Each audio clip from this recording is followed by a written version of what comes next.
It is that time of the week again. Yes, that time of the week. Behind enemy lines, Raider style.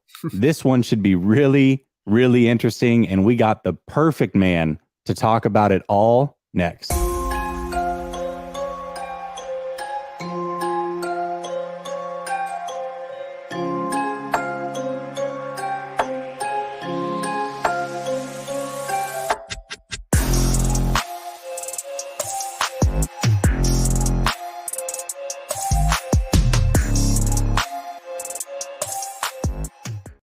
All right. Welcome back to Last Second Sports, where we are giving you our take down to the last second. And as I said, it is behind enemy lines time. Very, very special guest, the Beast Rider himself, Ryan Sakamoto, covering the Las Vegas Raiders. Ryan, how you doing tonight, my man? Doing good, man. A lot of stuff going on with the Las Vegas Raiders. Never a dull moment, but I think that what makes the NFL worthwhile, right? I mean, definitely different from San Francisco right now. Yeah, for sure. And for those of you that don't know Ryan, he covered the 49ers for many, many years, many years. In fact, he got blue check mark through Twitter by covering the 49ers, now lives in Vegas and is covering the Raiders. Right. What a turn of events that was. It's funny because I follow your YouTube channel and we talk through Twitter and stuff like that, but I follow your YouTube channel and there was basically like a quiet period where not a lot was going on. And then all of a sudden it came back, the dark side of Beast Rider, and you were covering the Raiders. I was like, oh, this is interesting. All right. Yeah. Yeah. It's, it was one of those things I kind of want to work hard in silence. I mean, there was a lot of stuff going on that I really didn't want to dive into or post on social media. So aside from YouTube, Instagram was kind of silent. You know, obviously, people know I bodybuild, so I kind of just went ghost. And in order to do that, because I was transitioning from covering the San Francisco 49ers to now the Las Vegas Raiders, that transition, just the move was just a lot of it's basically a life-changing event. And so I was never separated from my family. And so moving from the Bay Area to here was a huge transition for me personally. So in order to kind of make sure that all went as smooth as possible, I had to distance myself sometimes from social media. And then once I was here, everyone was like, whoa, you're here. Where'd that come from? Yeah, that's exactly what it was, man. It really, I mean, I know it shocked me, but it's cool, man. It's really cool. You have access to the team. You've got a bunch of interviews out on your channel. You run like a little segment show that you do and interview these guys. I think it's great. I think it's fantastic. I think you're doing a great job over there. Not easy to make that transition. How's Vegas overall treating you? Like you said, it was a life change. How's it treating you? Like every day, I feel like if you don't live in Vegas, you really don't know unless you're on the strip. Like I mean, I'll be honest, there's a lot of crime here in Vegas. Like it's at like 93% if you go on the strip. So like we're kind of like I live right across the street from Raiders headquarters. So I can go to the gym and I can go to race. I can actually walk there. Like it's literally like within walking distance. Yeah. But the transition from the Bay Area to Las Vegas is one, the cost of living is much cheaper. And you still kind of get that Bay Area vibe in a sense. The only problem that I have or that I'm adjusting to is I don't have family in here. So like basically I do have friends out here, but it's like it's kind of like you're living out of an Airbnb kind of sort of feel, even though I live in a 3-bedroom, 2-bath here. A nice crib here, but it's really one of those things where it's a transition for me because at the end of the day, I don't have that support group that I was so used to having growing up. And that also goes back to the Bay Area fans, right? The Niner fans still follow me. And they still loyal follow like yourself and a few others that have been following me since day one. I mean, dating back to when I became a beat writer back in 2012. So it's that type of vibe that I'm just having to adjust and build. Really, as you know, our YouTube channels are kind of like a startup, right? So I had to rebrand myself from the 49ers to then covering all 32 to now covering the Raiders. And so that transition has been challenging, but it's definitely been worthwhile. I mean, the Raider Nation here in Las Vegas has been showing me nothing but love. The same vibes that I got initially when I covered the San Francisco 49ers, I'm getting the same vibes here with the Las Vegas Raiders. So I couldn't be happier in making this switch. That's awesome, man. Well, I'm happy for you. You're doing a great job. We talked a little bit about your transition from going from the Bay to Las Vegas and how that's worked for you. What about the fans in general? Are they buying into it? Because you're talking about a team that was Mhm, transplanted from the Bay. You know, mhm. they had made their switches from LA to Oakland, but it's still a California team. And now they're in Vegas.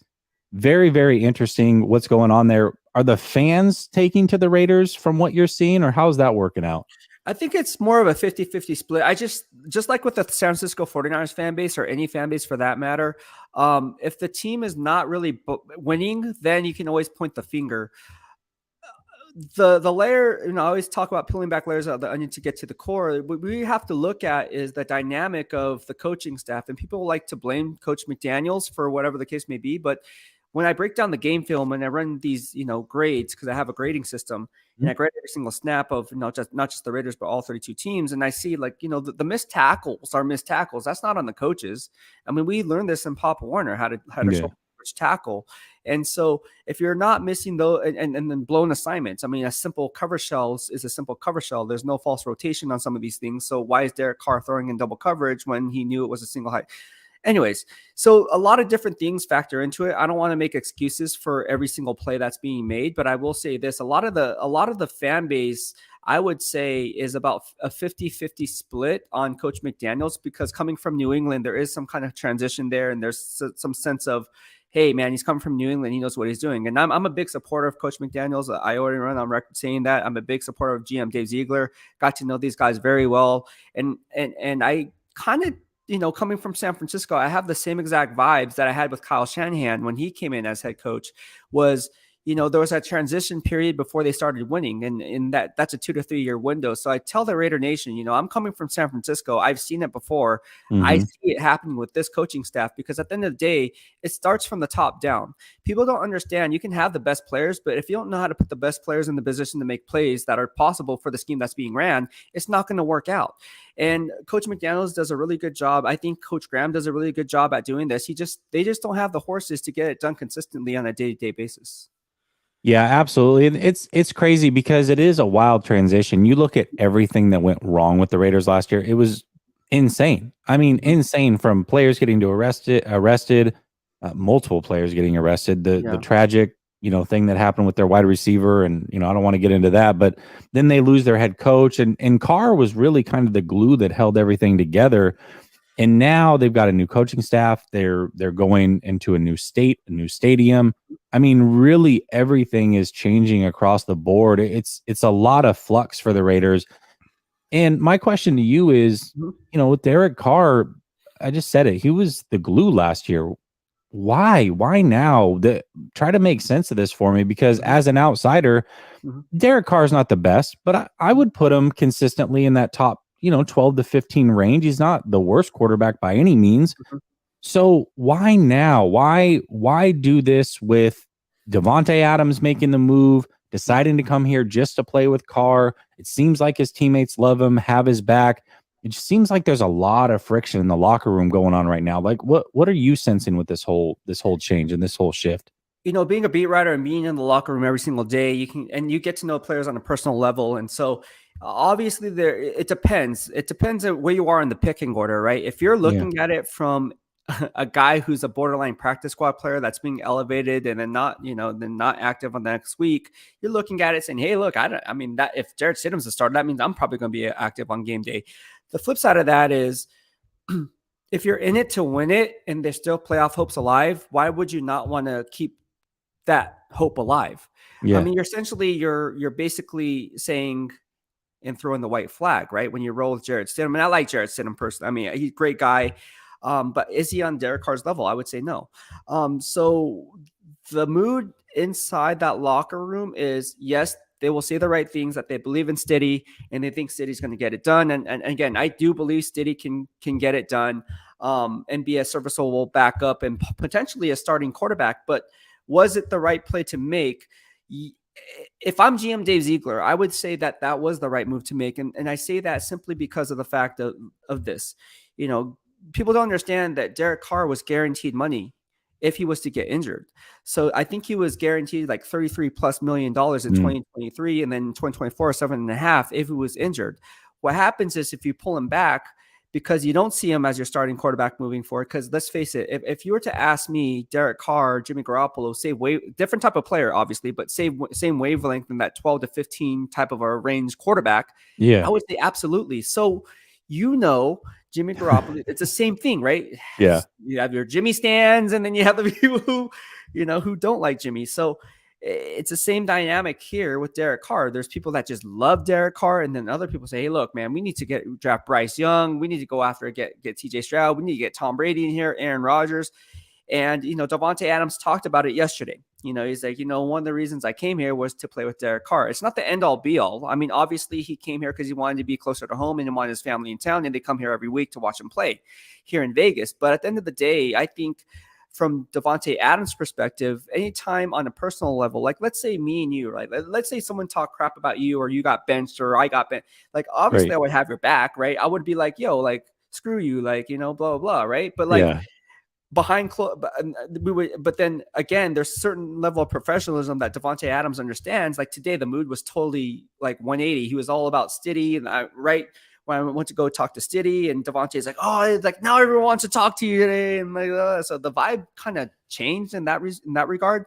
But at the end of the day, I think if going back to Davante Adams, because there's going to be rumors that Davante Adams probably wants out. I mean, Of course. we know what's coming, but I don't think Davante Adams is going to want out of Las Vegas. If you can get an Aaron Rodgers or a Tom Brady, who he views as an upgrade at the position, even though he lost his good friend in Derek Carr, that can be justifiable.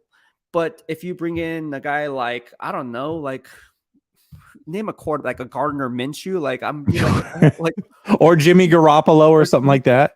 Oh my gosh, there's talk about that. Or the beat writers were talking about it, and they were asking me, I was like, dude, do we want the same thing? Like basically the Derek Carr 2.0. Like, yeah, I like Jimmy Garoppolo personally. I mean, worked with him, very professional, but let's be honest about it. Like, is Jimmy Garoppolo going to win you the Super Bowl like single-handedly? Like, I'm not sure on the last drive that he can get it done. Like, I'm not right.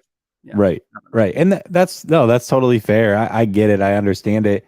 Is that the route that you expect them to go? I mean, obviously you don't know. You think they're going to try to go after the Brady or the Rodgers? Yeah, I already went on record saying it, so I'm not saying I know for sure, but like, if I had to put my fingerprint on it, I mean, let's face it, like, in the media workroom, with the other beat writers, they're kind of like, oh, it's not I saw your live stream.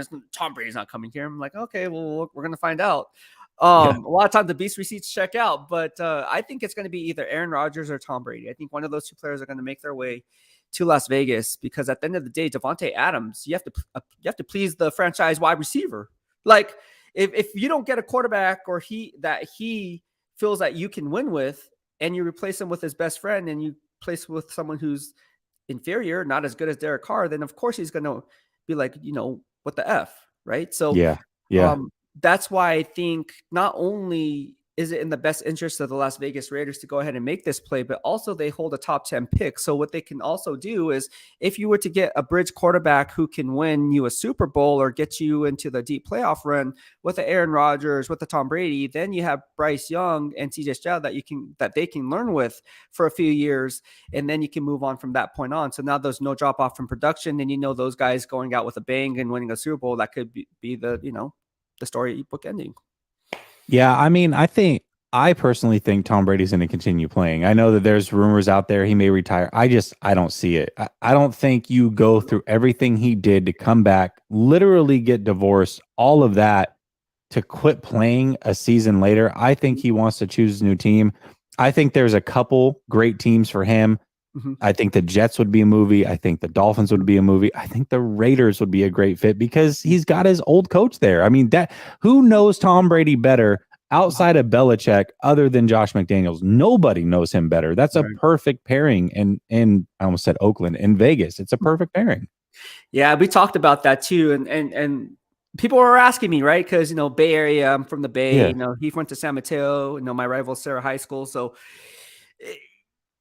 let's face it, if Tom Brady can't play for the 49ers, he would want to play for another Bay Area team. And I still consider the Las Vegas Raiders a Bay Area team. So why not play for the Las Vegas Raiders? And then obviously what people don't understand is, or don't remember is, or they maybe remember, but the Tuck rule. Like I talked about this with the Raider Nation yesterday. I said, how cool would it be because of the Tuck rule, and you guys are all upset about Tuck rule, but would all be forgotten if he won you a Super Bowl? And everyone said, yeah. Like, I Of hate to say course. it, but Yeah. yes, of course. So what kind of storybook ending would that be? You know what I'm saying? And obviously Charles Woodson and he's here all the time. And so it'd be a cool outcome, I think, if Tom Brady came here, because he has the weapons. He has Darren Waller, he has Hunter Renfro, he has Devontae Adams, Yep. and we don't know what's going on with Matt Collins because he's on a 1-year deal. But if he comes back, I mean, you have weapons there. And then obviously the offensive line gets another year under the belt. They're not the best offensive line. I'm just being 100% honest. I don't think Yeah. anyone can argue that. But Tom Brady can work around a bad offensive line now. Exactly. So And so, yeah, so it's going to be interesting. It's going to be interesting, but I yeah. mean, him and Renfro would do work. Get your fantasy teams ready, Yep. because Renfro would just be doing work with one Tom Brady. Yeah, absolutely. I could see it. I'm curious to see where he goes. I don't think he's retiring, but he surprises everybody. We'll see. You talked about the beast receipts, and Mhm. I think this is a great time to bring up something different, because Mhm. Mello says Beast has some crazy accuracy when it comes to draft selections, which you do. Mhm. Oh my gosh, you go crazy into your grades, your draft grades. It's phenomenal to watch. It's machine work, and I love it. But we have a quarterback here that Mhm. everybody's going crazy over. I know that you watch closely. It's Mhm. not like you're far away. You keep an eye on the 49ers. I'm sure that you're hoping the 49ers can do a little something this year, since the Raiders aren't in it. Mhm. Brock Purdy has captured the imagination of all 49er fans. So, in Mhm. your opinion, with Brock Purdy at the helm, how far can the 49ers go? As far as Kyle Shanahan lets Brock Purdy go, because if you watch the offense, you know that Kyle Shanahan's, again, he puts his players in the best position to make plays.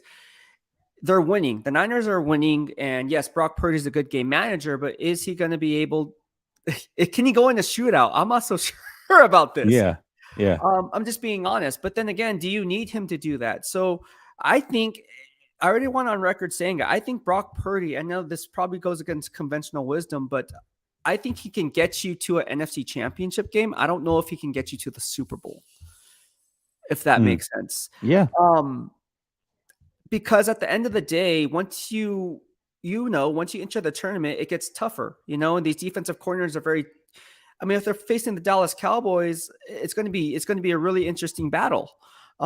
Because what these defensive corners can do is they can attack your weaknesses, and as you get in a deeper playoff run, you obviously have to run the football. But I'm just not so sure that if the 49ers are made one-dimensional, that they can get it done with Brock Purdy throwing it through the air between the 20s. I just don't see it. But again, I wouldn't be surprised if Brock Purdy took him all the way either, because there's something about he wins. Like, I don't know Hmm. what it is, but he's making all the right progressions. He's going through his reads really quickly, so he's processing things very, very quickly. So in that regard, you don't really need him to do too much. I think you rely on George Kittle, you rely on CMC, you rely on some of these other guys, Deebo Samuel coming back. You rely on these guys to really be the engine that makes it go, and you just have a strong supporting cast like that, backed up by the best defense in the NFL, and you don't need Brock Purdy to do anything, really.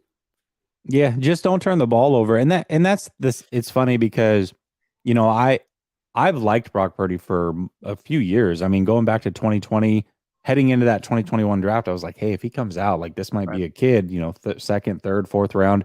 I was with it. Then he goes back, doesn't play as well, slips, whatever, and ends up being a 49er. And I was excited. I was celebrating that pick. And I like Brock Purdy. I just have questions, kind of like what you said. I don't know. We don't know for sure, Yeah. but if they have to win in the shootout, or he has to win on his right arm with a minute and a half left, one timeout, and they need a touchdown, go 80 yards. I don't know that he can do it. I'm not saying he can't. I just Mhm. don't know. Nobody knows yet. So Right. those are the questions that may have to be answered. But then again, to your point, the 49ers are so good, they may not have to be answered, Beast. And that's Mhm. that's what's going to be interesting for this playoff run for the 49ers. Yeah, and if I'm being 100% honest, I think the Niners, like I said, I'm kind of contradicting myself, but then someone asked me, do you think the Niners are going to win the Super Bowl? I said, yeah. All right. So with Brock Purdy behind center, I mean, I think because of the defense, and I'm a firm believer in defense wins championships. When you Yeah. have Talanoa Hufanga, who's graded in my grading system, I grade all the best ones around the league, right? I grade all 32 NFL teams. He's my top rated safety in the entire NFL. When you have that on the back end, you're now you have a playmaker that they didn't have otherwise when they were very good up front because of the defensive front seven. So now you have Eric Armstead, Javon Kinlaw now coming back, right? So you have the rotational defensive lineman up front that can really apply the pressure under DeMeco Ryan's system. And then obviously Mhm. Fred Warner being the best off-ball linebacker in the game today, team up with Aziz Al-Shaair and Dre Greenlaw. Now you have something to work with. So I really like what the 49ers are doing. They have the foundational pieces to win it all, and I'm really rooting for them. Even though I cover the Raiders, I still have, I feel a certain way for the, not only because I know the players, I worked with them. Yeah. I know a lot of the people that, you're going to see, on Sunday, like I'm going to be catching up with a lot of these guys I haven't seen since I made the switch. So I just hope that they do well, because at the end of the day, the Raiders aren't in it. Might as well root for the Niners, right? So Yeah, for already sure. gold. No, it's I'm sure it's an interesting situation. You coming onto a Niners channel to talk Raiders, but just as much about the Niners as you do the Raider. You know what I mean? That's why I think this episode in particular, I do this every week. I think this one, and I debated not even doing it because it's the end of the season. We pretty much know, or we think we know, how this game's going to go. And I would pick it up again in the playoffs, but I was like, you know what? Beast covers the Raiders. He covered the 49ers. This one out of all of them could be really, really, really, really interesting. So that's why you're here. And I appreciate you for taking the time. No, let's talk about Josh McDaniels, because it's the way that you're talking about him is that he's going to be here for a while. And there was a rumor that came out that they don't have any money, like no money. So they can't fire him because they'd have to pay him and all these things. I don't know how true that is, but do you feel like this front office has cohesion around Josh McDaniels being the guy?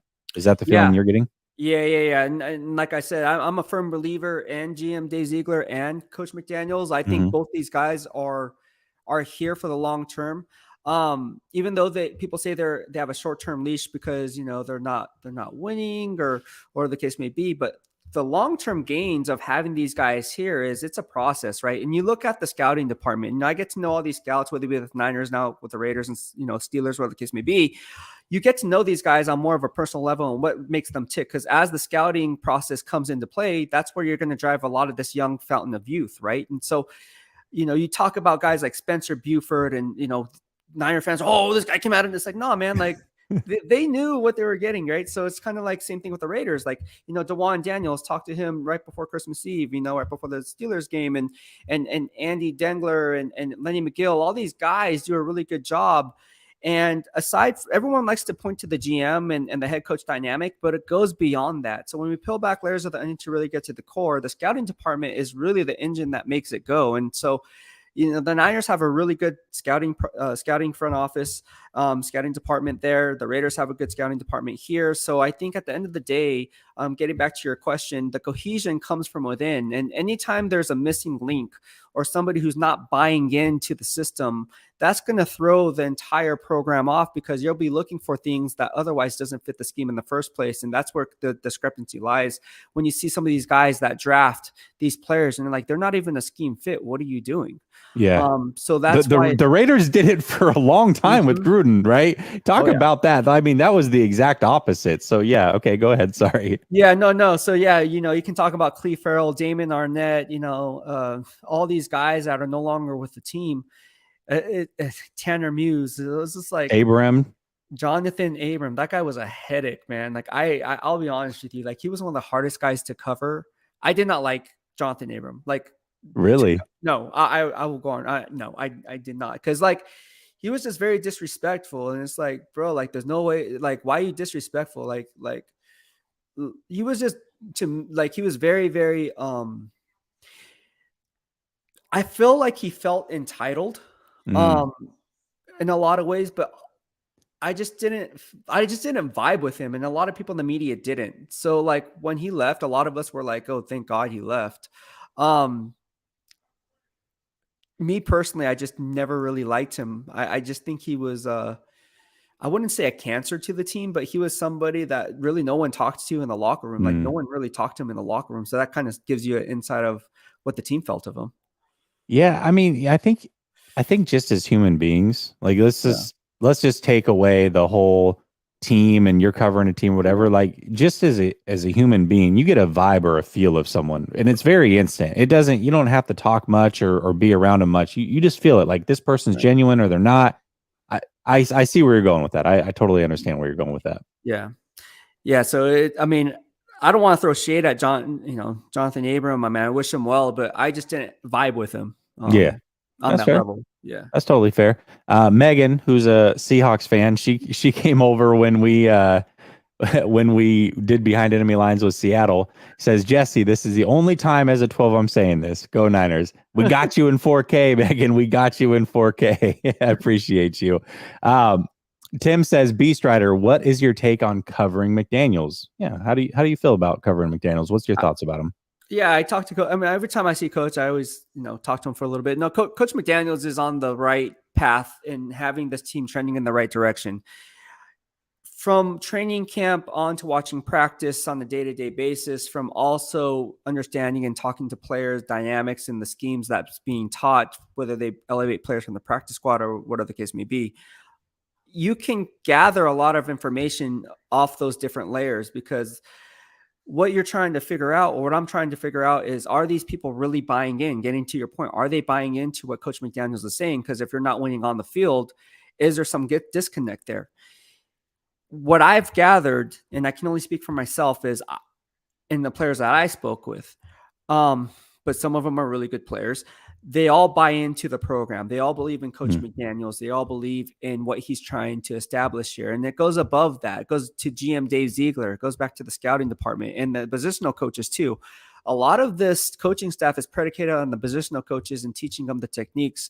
So on game days, when they're active or not active, the positional coaches are the ones that are like, they have a real strong say on who's active on game day, because they work with these guys on an individual basis.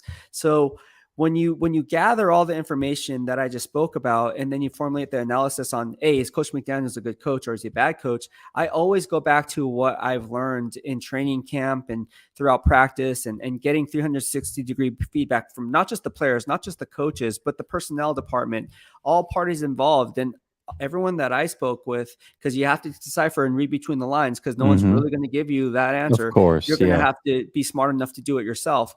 But over the years that I've been doing it, I can tell you that everyone loves Coach McDaniels and loves GM Dave Ziegler, and they really believe into what they're trying to do here, and do things the right way.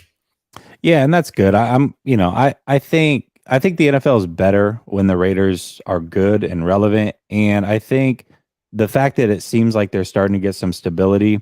It's interesting though, because the whole Derek Carr situation, I was like, gosh, I don't know. Like, is there friction there? Is this worse than maybe even it was when Gruden was there? But it sounds like they have stability there. And coming from an inside, you're in the locker room, you get the feeling, you get to talk to these guys. I think that's great to hear. And I'm not from the Bay, and so I don't have that natural hatred for the Raiders. Like rivalries for me as a Niner fan was like the Cowboys and Packers, and now anybody in the division. So I don't mind if they're good, especially now that they're over in Vegas. And Gammon comes through and says, great guest, channel so good, I had to sub 2 times to both channels. Got permission from the wife to sub from her account as well. Gammon, we appreciate you. And this is a great time. There's 120 of you watching. If you are not subscribed to Ryan's channel, the link is in the description. Yes, he covers the Raiders, but you will get a lot of content from him that just goes beyond that. I think if you really want to get kind of nerdy with it in a good way and learn about players coming out in the draft, he's got a whole crazy grading system, and it is spot on. This guy hardly ever misses. I promise you, you will be a smarter fan regardless of the team that you root for and support if you give him a follow. So make sure you do that. Link is in the description. Very easy to find. Takes 2 seconds. And it's always fun after the 49ers win. You can go check the meltdown of Raiders fans after the 49ers win this game as well. Yeah. It's going to be a Niner win. I mean, I'm pretty sure about that. I'm pretty confident about it. Take that to Vegas. So Yeah. Well, you're there, so you can take it to Vegas. I know. I know. Might Let's make a talk bet. about Josh Jacobs a little bit because Mhm. this kid, I mean, what a interesting ride, at least from the outside perspective. It was like from what I was hearing or the rumors were, holy crap, like he was getting benched, he might get cut. Then all of a sudden he makes a resurgence. He's playing at an elite level here for a few weeks. And now they're talking long-term contract. He wants to be there, it sounds like. He, athletes will say these things, but he's like, hey, money's not that important. I've made great investments. Mhm. I want to be a Raider long term. So what happened there? Because the kid was almost gone, it sounds like, and now he's just made this resurgence, and it sounds like him and McDaniels get along really well. What are your thoughts on Josh Jacobs and just that whole situation that's gone down this year? Yeah, me and Josh, I mean, there's a handful of players I really get to know on a personal level. Josh Jacobs and me talk pretty frequently, probably like every day. And so I talked to him today actually. But Josh is one of those guys that he's kind of like a Frank Gore. And I worked with Frank Gore and I got to know Frank Gore on a personal level as well. Did a lot of stuff for him. I see a similar player in terms of their personality. They don't talk much. They let their game do the talking. The feeling with Josh is this: look, like whether I want to be here or whether I don't want to be here, that's out of my control. Obviously, he wants to remain a Las Vegas Raider, but that's he can only control what he can control. And he went into the year really, really taking that to heart and saying, look, I'm going to do whatever I can and prove to everyone that I belong, whether it's here in Las Vegas or somewhere else, and that I am a top 5 running back in the NFL, if not the best running back in the game. And so for him to do this with an offensive line that's not really good, I mean, I'm not trying to throw shade, but the offensive line is not that good. Yeah. And to see how he's doing it with lack of a supporting cast, because Hunter Renfro's been on IR, Darren Waller's been on IR. These guys have been MIA almost all season long. Even when healthy, they're not really healthy. You can just tell. So the only other guy is Davante Adams. When you have that dynamic and then teams are making you one dimensional, then you're still, you're still racking up yards after yards. It really is a true testament to Josh that, hey, look, like no matter, and it's very difficult, right? Like if like let's say we had a channel together, right? And our producer says, you know what, this is your last year. We're not going to renew your contract. We're Yeah. like, hey, we're under wait, what do you mean you're not going to renew our contract? Well, we haven't seen enough of you. That's basically Yeah. what he's saying. What GM did, we haven't seen enough of you. So for him to have the mindset to still have the success that he's having this year with that in the back of his mind, because the humanistic approach in all of us is, that's pretty messed up that you don't believe in me, right? Like, let's just be honest about it. It's a true testament to who he is as a person. I think Josh Jacobs, there's been talk with other beat writers that he's going to get the franchise tag. I think he's better served to get the transition tag because of the financials involved, and then you can kind of work out the structure of the contract. But whether he's franchise tagged or transition tagged or they let him walk, at the end of the day, at least Josh Jacobs knows that he put forth the effort and did everything that he could to remain a Las Vegas Raiders long term. But ultimately, that's going to be one of those things in the offseason. Again, there's so many storylines to pick from, right? When it comes to Las Vegas Raiders, you have Derek Carr not being there. You have Josh Jacobs possibly not being there. Does Davante Adams want out? I mean, that's the whole team. Right. Like, Right. like for real. So it's like, oh, okay, well, maybe I'll move back to San Francisco. Yeah. Right.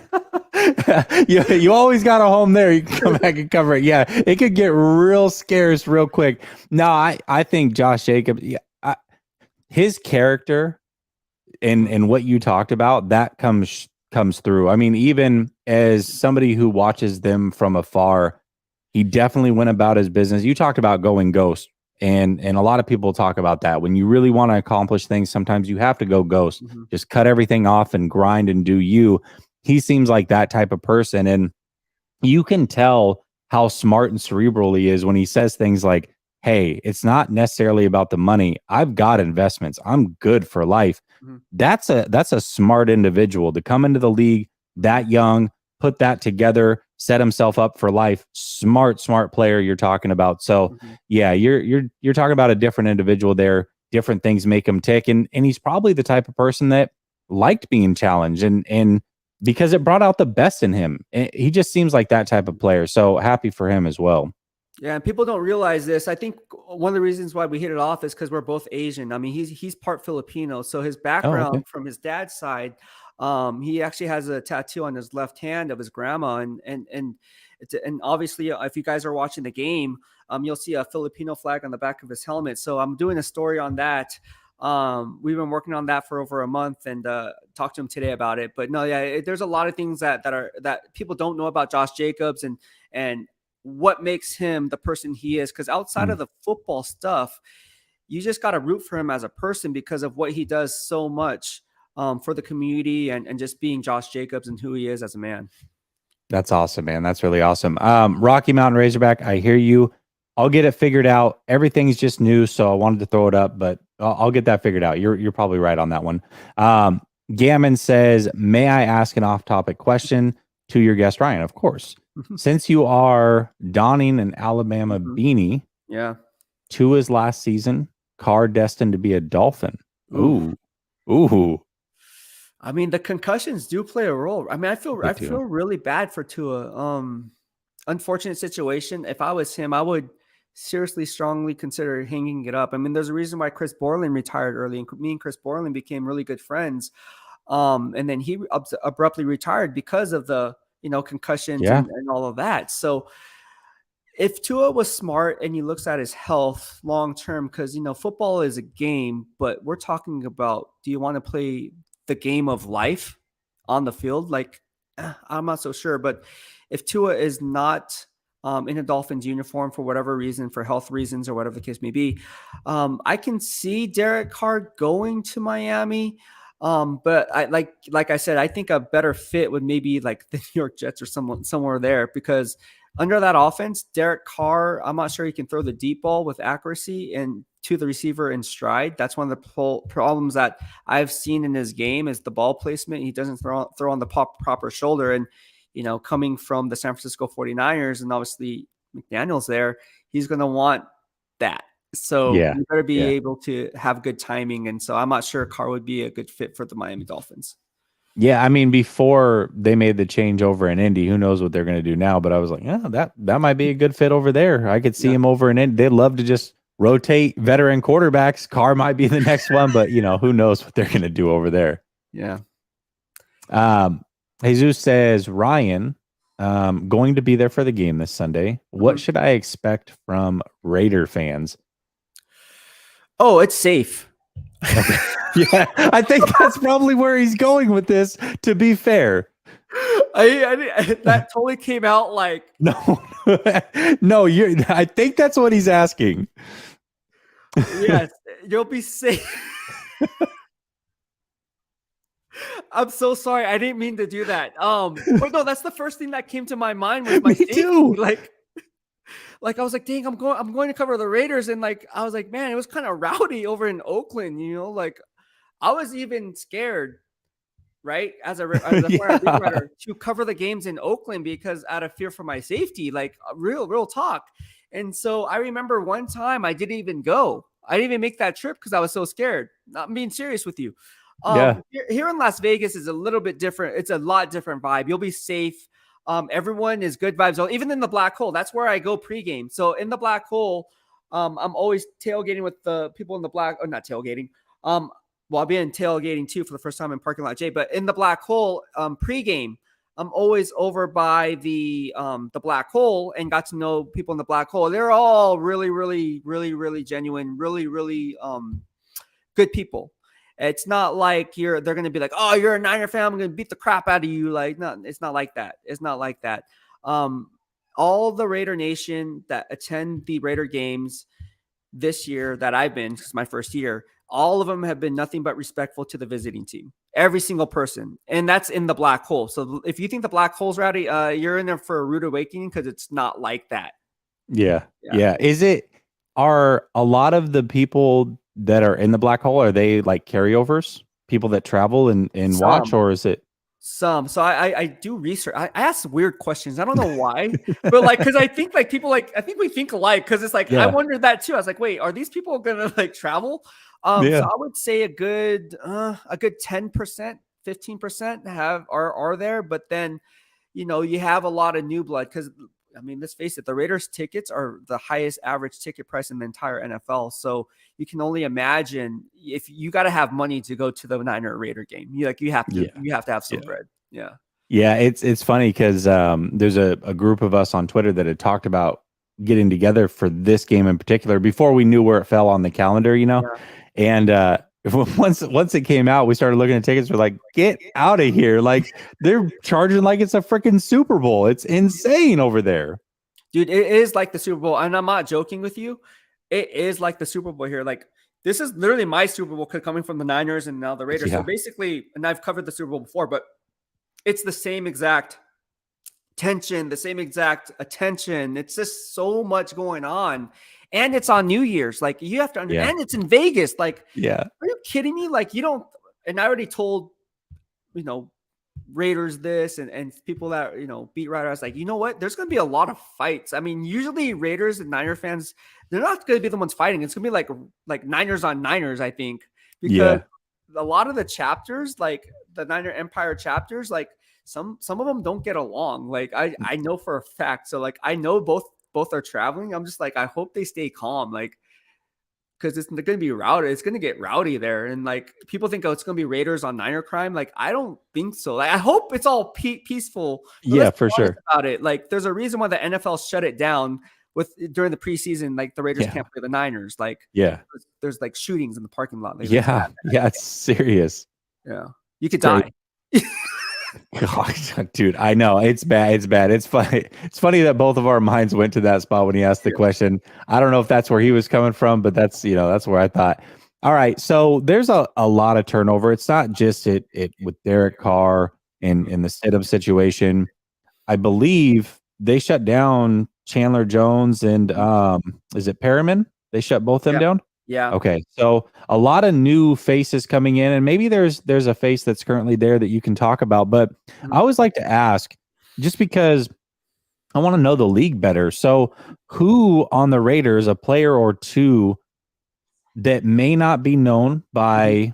by the national media or anything like that, but a player or two that's making a difference this year, a player or two that might pop while this game is going that we really should know about.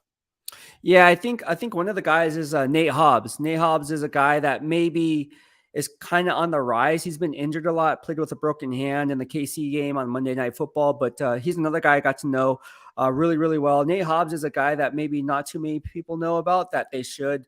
Another under the radar guy that kind of like a practice squad player type of a feel because he was on the practice squad. They actually released him and then brought him back is Kyle Mm, Pecco. This is a defensive tackle that really, really does not get thrown off his grass. And Kyle, I talk to Kyle again on a day-to-day basis, and Kyle is one of those guys that just gets it. And so what I mean by gets it, he's very fundamentally sound. So Kyle Pecco is one. Neil Farrell, the rookie 4th-round pick out of LSU, is another. Those are the guys on the defense side of the football. And the offense is pretty much set. I don't think that you're going to see anyone that's going to like, oh my gosh, that guy came out of nowhere, because the offensive line is pretty much set there. Dylan Parham on the offensive line, the rookie guard center. He's the guy that I've been most impressed with this year. He's going to be a Pro Bowl guard moving forward. So I'm really excited with Dylan. He gets it from the shoulders up. But other than that, I mean, we can talk about Devontae Adams. I mean, that's kind of common sense. yeah, of course. I don't want to throw out those guys, but some of the guys that I just mentioned, really, really good on the back end there. And a veteran, I guess what you would say if you were to go a veteran route, would be Duron Harmon. Duron Harmon, the safety, again, another guy who's smart, savvy, and really is a backbone of that secondary. So I really look forward to those guys in this game. Now, they might get, we shouldn't say exposed, but it'll be a tough challenge for them because they are facing a zone blocking scheme predicated on Yeah. getting horizontal, and that's what Kyle Shanahan likes to do. But at the end of the day, those guys can make some splash plays, and I think you'll take a look and be like, oh man, like, okay, who's this Kyle? Dylan Parham, I remember Memphis, right? Yeah, Memphis. Yeah. Yeah. He was a guy that I kept mocking to the 49ers as a possibility, because we were thinking, okay, they're going to need a center, somebody that's versatile. He could be a fit, but I am actually really interested to see how he plays for sure. Cryptic says this perfectly. I couldn't agree more. It says week 17, who would have thought Purdy versus Stidham? I honestly thought both these teams would be competing for playoff seeding. I agree. I thought I mean, it's funny. It's not just the Raiders, though. The AFC West as a whole was supposed to be the juggernaut division, one of the best we've ever seen. And it just, I mean, it was anything but that. It's absolutely crazy how that division has played out. Yeah, Russell Wilson is just who is that? You know what I mean? Like, it's just like, what is going on? Like, it's so depressing to watch him fall, but like, we're not used to seeing that, you know, being a Yeah. Niner fan and watching the Seattle Seahawks rivalry. It's like, where the heck did this come from? Like, did he even wake up for the season? Like, I just feel so bad for him. Like, he's having a really horrible year. And then obviously the Chiefs are the Chiefs, but you know, Chargers, what happened to the Chargers? I mean, got all this defensive talent, but JC Jackson, my grading system ranked really, really like he graded at a 0 out of a 10 in all the games combined that he played in that were healthy. So like he's not that good this year. And I don't know if the scheme, I don't know what it is, but he kind of seems like he lost a step. And I don't know if it's because of his injury, but yeah, man, to getting back to the AFC West, it was supposed to be the juggernaut, and now it's like not really. who would have thought? Like, who would have thought not only the AFC West would be down, but the NFC East would be the division? Yeah. Like, when was the last time? I mean, what is this? The 90s, late 80s, early 90s? What's going on here? Yeah, it's crazy, right? The Cowboys, and I knew the Eagles were going to be good. I knew the Cowboys were going to be there, but then you know about the Washington Commanders and Giants, man, that's the one. The Giants one was the craziest one to me. It's like, okay, they got a new coach. What the heck is going on? Like, wow, okay, well, and it's funny. Well, yeah, I mean, he made a resurgence, but I also didn't really believe in who's their coach. I'm drawing a blank. Dayball. I was like, he's a Josh Allen product. He doesn't run the ball with efficiency. I just don't think it's a good. I mean, I've been very wrong about Dayball. I'm the first to say it. So Double B Studio says, Ryan, you look so familiar. I think I followed you on Facebook a long, long, long time ago. Good to see you, bro. There's a lot of people in here that are recognizing Ryan. Ryan's definitely been around for a minute. If you're a 49er fan, you've seen him on Grant Show, Twitter, just as a beat writer. And I mean, he's been around for a long time. So probably very familiar face. Maybe a lot of people are like, where do I know this guy? You know him. You know him. So we'll just see with that. All right, Ryan, let's get down to it. I think we both are probably heading in the right direction here, or the same direction, I should say. What is your score prediction for this New Year's Day game? I think it's going to be 27-13. I gave that prediction yesterday on another 49ers YouTube channel. So I'm sticking with it. I'm not going to say one and the other and hedge my bets. Yeah. I'm not going to say it's going to be 40-3. So I'm going to stick with 27-13 49ers. Obviously, I think they're going to come out. You know, what Kyle Shanahan likes to do is when he holds a double-digit lead, he likes to sit on that lead, and win the time of possession, which is good. I mean, I think that's good coaching. But at the end of the day, I think that's why it's going to shorten the game, and that's why it's going to be a little bit closer than people anticipate. So I'm going to say 27-13. I do still believe that Niners going to win by double digits, but yeah, 27-13 is my bet. Yeah, Tim asked, no more Napoleon Dynamite. Yeah, I used to do after super chats, I would do a funny. The problem is it's starting to get to a point, and I guess it's a good problem to have, but sometimes there's so many super chats that if I play that after every super, it's too much, right? So that's the reason I've kind of retired it, Tim. But good memory for sure. I actually think the 49ers defense is going to do its thing, but I could see a situation here where Shanahan wants to start ramping it down for some of these guys, maybe giving a lot more rest than he normally would. Maybe mid fourth quarter, late fourth quarter, something like that. He starts pulling guys and the Raiders can go put up a touchdown late. I'm going to say 34-17. I think the Raiders can put up 17 this game. And not because I believe that the 49ers defense is taking a back step. I just think it's a perfect recipe where it's like, okay, this should be a game that you win. Although the NFL is weird, some crazy things can happen, but this is a game that you should win. Late in the game, I could see them putting up points just because they're going against, some backup players. So that's my thought. I think we both agree here. The 49ers should win this game. Crazy things definitely happen. I'm going to throw in one last plug. Link in the description. Go follow Dark Side of Beast Rider now, but Beast Rider's channel, Ryan's channel. He's been gracious with his time. Again, a guy who knows the 49ers inside and out, knows the Raiders inside and out, really knows the NFL inside and out. I promise you will be a smarter fan for following him. If you want to learn anything about the draft, upcoming players, players around the league, how they're graded, he's a phenomenal follow. So make sure you do so. Ryan, thank you so much for your time, man. I really appreciate it. I'm glad to see that you're doing great over there. And I know, a little homesick, it sounds like maybe, but you're kicking ass over there, man. Keep doing your thing. All right, brother? Man, thank you so much for having me. I appreciate it, Jesse. Absolutely.